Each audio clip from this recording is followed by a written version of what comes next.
नमस्कार, कैलाश चंद्रा फिर से आप लोगों के सामने मोटिवेशनल स्पीक में। आज हम बात करने जा रहे हैं एजुकेशन वर्सेस वेल्थ। कहने का मतलब हमारा ये है कि कोई आदमी बहुत नॉलेज, बहुत सर्टिफिकेट ले लिया है, क्या उसके पास बहुत धन होगा? या किसी के पास नॉलेज उसने नहीं ली है, नॉलेज का मतलब सर्टिफिकेट से, तो क्या उसके पास धन नहीं होगा? ऐसा नहीं है। दोनों के बीच में कोई रिलेशन नहीं है। एजुकेशन और वेल्थ के बीच में कोई रिलेशन नहीं है। सबसे बड़ा जो वेल्थ के लिए चाहिए वो क्या चाहिए? वो चाहिए आपका थॉट प्रोसेस। क्या आप वेल्थ के बारे में सोचते हैं? अगर आप सोचते हैं तो उसके लिए आप समाज को क्या देना चाहते हैं? अगर आप वेल्थ ज़्यादा चाहते हैं तो समाज को आपको देना पड़ेगा। यहाँ समाज से देने का मतलब हमारा ये नहीं है कि मैं जो कमाया वो समाज को वापस कर दो या सब कुछ लुटा दो। ये मेरा मकसद नहीं है। मकसद ये है कि आपको वेल्थ मिलेगा क्यों? ऐसा क्या चीज़ समाज में आप बेचोगे या समाज में ऐसा क्या इन्वेंट करोगे जिसके बदौलत आपको अपार धन मिलेगा?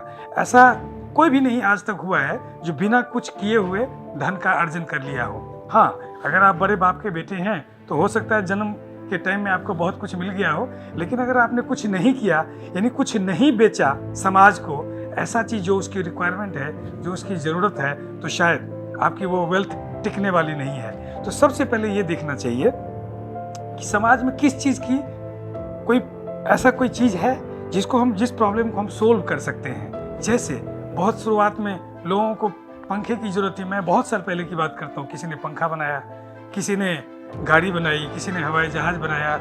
ऐसे करके बहुत लोगों ने बहुत लोगों की प्रॉब्लम को सोल्व किया। तो उस तरह की जब प्रॉब्लम अगर आपको दिखता है और उसको सोल्व करने के लिए कुछ चीज़ें तैयार करते हैं, कोई सॉल्यूशन तैयार करते हैं, तो वो जब बिकेगा, चाहे सर्विस बिकेगी, चाहे प्रोडक्ट बिकेगा या आपका सुझाव बिकेगा, ये जब बिकेगा तब आप अमीर हो सकते हैं। आप आसपास में देख लीजिए, अमीर का वेल्थ से मतलब हमारा अमीर से है। अमीर का मतलब क्या कि ऐसा नहीं कि आज हमने कमाया और कल हम फिर जीरो के जीरो हो जाए। हमारे पास इतना धन हो कि हम पीछे मुड़ कर न देखें, हमारी ज़िंदगी, हमारी जनरेशन्स उस पर काम करें।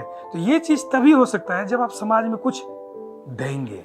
कहने का मतलब, अब राइट ब्रदर्स ने हवाई जहाज़ बनाने की सोची, क्यों? क्योंकि उस समय उसकी ज़रूरत थी। हेनरी फोर्ड ने कार बनाने की सोची, क्योंकि उस समय उसकी ज़रूरत थी। इस तरह से बिल गेट्स ने विंडोज़ बनाया। एप्पल के जो कंपनी के ओनर थे स्टीव जॉब्स, उन्होंने मैकिंटोश सॉफ्टवेयर बनाया। इस तरह से जब तक आप कुछ ऐसा चीज़ नहीं दोगे समाज में जो समाज को उसकी ज़रूरत है, प्रॉब्लम को आप सोल्व नहीं करोगे, आप अमीर नहीं हो सकते हो। हाँ, उसको सोल्व करने के लिए आपके पास आइडिया होना चाहिए। ज्ञान आपको बहुत जगहों से मिल जाएगा, ज्ञान की कोई कमी नहीं है। सर्टिफिकेट वाले लोग बहुत बड़े पढ़े हैं, डिग्री की कोई कमी नहीं है। आप अपने आइडिया को लेकर के आइए, क्योंकि आइडिया ही सब कुछ बदलता है। आपने सुना होगा, पहले देखा होगा, एक आइडिया बदल दे दुनिया चुटकी में। बिल्कुल सही बात है। अगर आपके पास आइडिया है और वो सॉलिड आइडिया है जिससे मास का प्रॉब्लम सोल्व हो सकता है, मास मतलब मैक्सिमम लोगों का, अगर वो चीज़ साबित हुई तो आप कमाल कर देंगे। आपके पास वेल्थ की कोई कमी नहीं होगी। आप नज़र उठा करके देख लीजिए, चाहे वो मोबाइल हो, चाहे वो कोई सॉफ्टवेयर हो, चाहे वो कोई भी चीज़ हो, समाज के बहुत बड़े तबके का प्रॉब्लम उससे सोल्व हुआ है और वो आदमी अमीर हुआ है। इसीलिए एजुकेशन सर्टिफिकेट एक चीज़ है, लेकिन वेल्थ क्रिएशन एक चीज़ है। मैंने यहाँ पे मनी क्रिएशन की बात नहीं करी है। There is a difference between money and wealth. साधारण तौर पे लोगों को समझ नहीं आता वेल्थ का क्या मतलब होता है। वेल्थ वो चीज़ होता है जो एक बार बनाए और जनरेशन तक चले, उससे पैसे आते ही रहे। और मनी वो चीज़ है जो आज हमने कुआं खोदा और आज हमने पानी पी ली, वो मनी है। तो वेल्थ के पीछे भागिए, वेल्थ बनाइए, वेल्थ क्रिएट कीजिए। वो कैसे होगा? कुछ ऐसा प्रॉब्लम सोल्व कीजिए जिससे मैक्सिमम लोगों का भला हो, क्योंकि जब नेचर वही कहती है, जब आप मैक्सिमम लोगों के प्रॉब्लम को सोल्व करेंगे, आपका प्रॉब्लम यूँ सोल्व हो जाएगा। तो डिफरेंस समझिए एजुकेशन और वेल्थ में। हाँ, दोनों साथ साथ काम करता है, लेकिन वेल्थ क्रिएट करने के लिए लोगों की प्रॉब्लम सोल्व करनी पड़ेगी। Thank you.